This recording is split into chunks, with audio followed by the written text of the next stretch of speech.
Welcome to another episode of the Abundant Wellness Podcast. In today's episode, I'm going to be talking to you about why you need to stop trying to be SuperMom because it's costing you more than you think.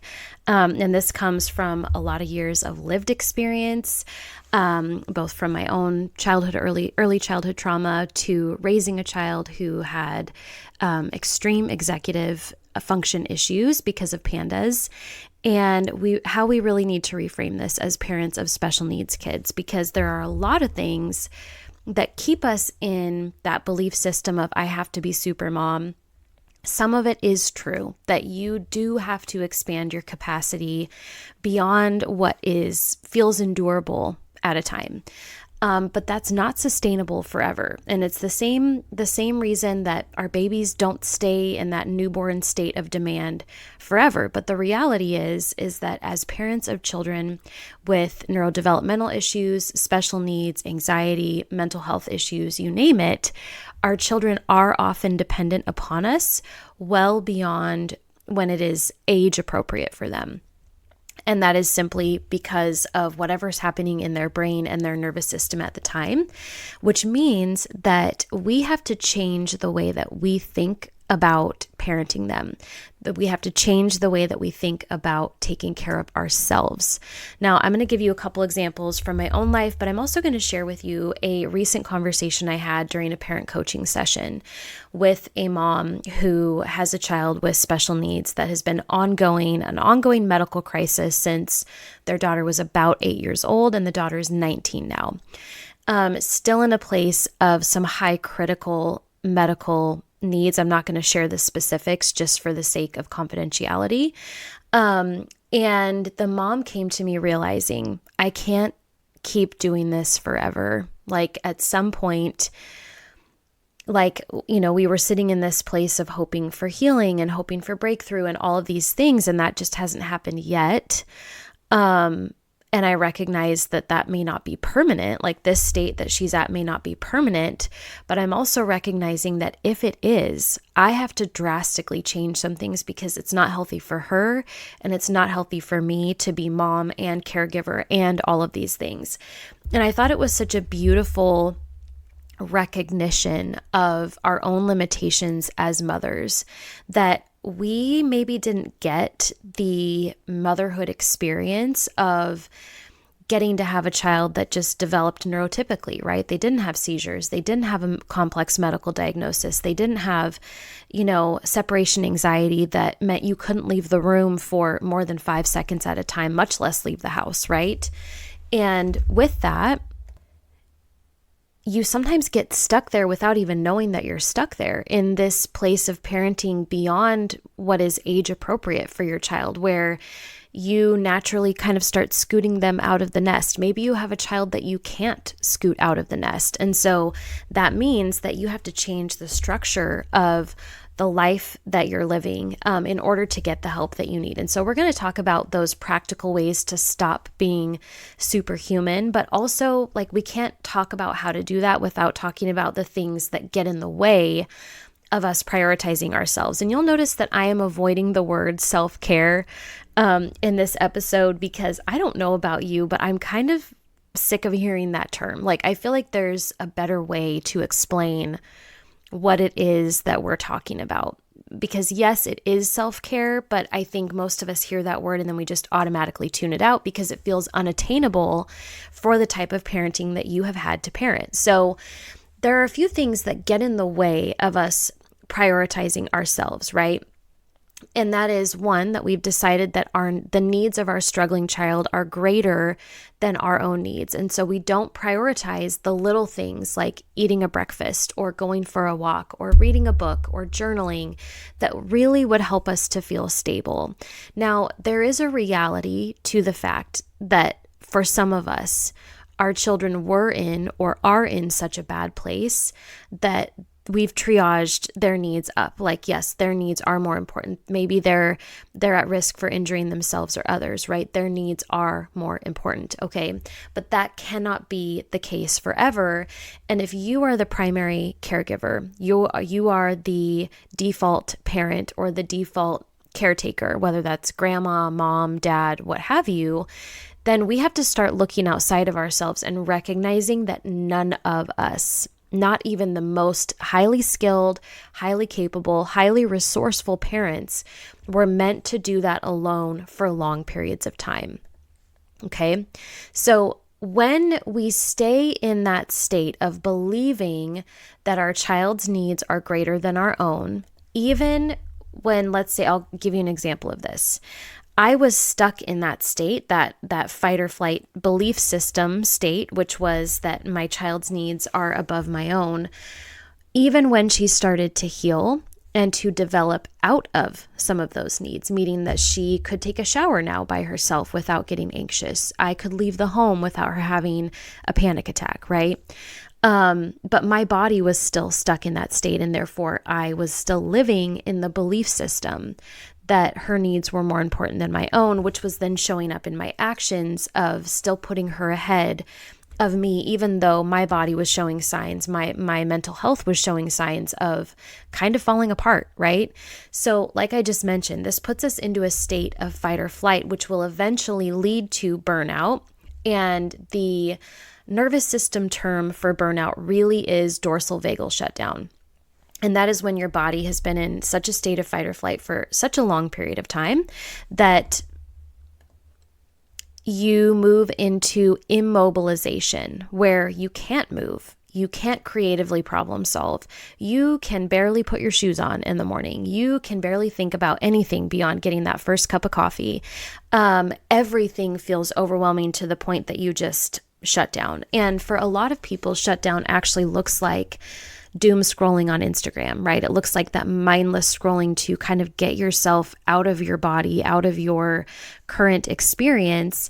Now, if you're not sure which state you're in, I actually have several trainings on this, specifically how to identify which nervous system state you are stuck in the most. In the Thriving Together community, you can get access for 7 days for free via the link in the show notes. So if you are wanting to check out those trainings and just see if that community is a good fit for you, I would highly encourage you to do that, because understanding what state of the nervous system you are in actually helps to mobilize you. Then you can start to do something about where you're feeling stuck. And what I'm really describing here is when you're in a place where there's a mismatch, where, like the mom that I was talking to was recognizing, if my child is stuck with this forever, which, I like to leave room for hope that that won't be the case. But if, let's say, she is, then I have to change some things, because I can't keep going on this way, which means I need to start asking for help. I need to start doing some out of the box things, right? Or in my case, where my daughter started to regain her executive function, she started to balance out, she started to heal, she started to have a greater capacity for things. And my body was still stuck in that I have to do everything for her emergency mode, right? There was a mismatch in where she was and where I needed to be to take care of myself. So once I started to recognize that, I really started to realize that I was the problem. I didn't have to be superhuman anymore, and I had to start taking some action steps, which I'll kind of walk you through what those were. We have to stop looking at taking care of ourselves as something that's optional. And I know for so many of us, it feels like it's optional, or maybe the opposite is true, that it's not an option. I don't know how, or I can't figure out ways to prioritize myself. The reality is that if we are going to parent our children well, if we are going to let them borrow our nervous system, our regulation, our calm, our stability, our health, then we have to be those things. And in order to be those things, we have to address our needs, our unmet needs, right? Our unspoken needs. And so we really can't neglect those things anymore. And so I want you to start to look at the areas of your life where you are thinking that taking care of yourself is optional, because it's not. And maybe you think that way, like I did, because it felt like you had no other choice. So I'm just going to pretend that I don't have needs, or pretend that they aren't as big as they are, because I feel like I don't have any other choice. I feel like I'm stuck here, right? And that's not a good feeling. If instead we start to look at taking care of ourselves as something that is not optional, and it is actually a necessity for our future self who will one day not be in survival mode anymore, then we start to get into the realm of being creative about how to start taking care of ourselves. And we're going to talk about that. One of the other things that really gets in the way of our prioritizing ourselves, I feel, and this is actually based on research, as much as I saw it, in so many of the women that I was conversing with, the research on this is actually very, very clear. Financial strain and pressure, not having the finances to go to counseling, the dentist, the doctor, go to coffee with a friend, go to a movie night with your husband, go on regular dates, those things that we normally do to kind of self-regulate, right? There is a very real financial strain or pressure. Now, I will say that I'll kind of talk through how to work through some of those things when it feels like there's nothing to go around, because sometimes there truly isn't. And other times it's more we need to shift the balance between how much we are doling out for our child or children and rebalancing that out in recognizing if I don't start taking care of myself, I'm not going to be able to give these things to my children anymore, right? There is that direct impact, okay? Because again, the financial pressure and strain is very real. There just simply isn't enough of you to go around, or there aren't enough finances to go around. The other thing that really keeps us from prioritizing ourselves is the thought that once my child is better, once we're over this hurdle, once we get through this surgery, once we do this treatment, then I will blank. Without realizing that you set the tone, you, the one in the nervous system, in your body, are the one setting the tone and the pace for your child's healing, which means that if you're the one driving them to all of their appointments, if you're the one managing medications, if you are the one navigating insurance and having those conversations with your provider, you are the one that has to be pouring into yourself or negotiating for pouring into yourself so that you can continue to show up in those ways for your child. So I want to talk a little bit about how to shift the balance, because there came a point in my daughter's healing, I think it was about 2 years in, we hit a really, really rough patch. She had a huge regression. We still don't know why. I think it's possible there might have been mold in her classroom. She also had 4 teeth falling out, 6 teeth coming in. And for kids with pandas, that is a huge flare, a huge neurological flare situation for these kids.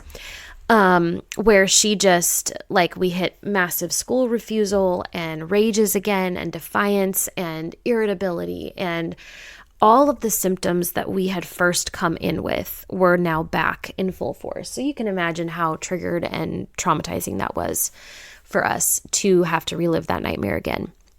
But because it was so front and center in my face, and because we had seen so much healing, I felt two things at the same time. I felt the urgency to get her out of that place. What else do we need to do? The panic was real, the anxiety was real, the dread, the terror, all of that was very real. And at the same time, I recognized that I could not get her there if I didn't start allocating some of those funds to myself. And so what I did was I reached out to her provider and I said, hey, is there any way we can move her appointments from monthly to every 6 weeks? That alone, that shift alone would allow me to begin working with a homeopath to help support my nervous system. And it still felt like a huge financial stretch for us, because again, I wasn't really working that much. I was running my business at the time, but there wasn't a whole lot that I could pour into it, which of course directly impacted my income and my ability to bring in finances for our family and all of those things.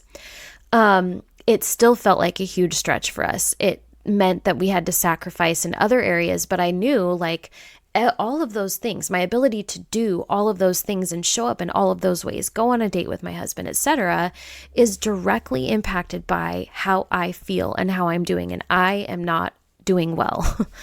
And it wasn't that I was in the worst place, because I definitely was not in the worst place, but I was not in a great place. And I knew that I could only tolerate her, my daughter, being stuck in this state for so much longer before I started to really not be okay. Like, I wasn't quite to that place, but I knew it wasn't going to be much longer without help, right? So that was something, we shifted the balance a little bit.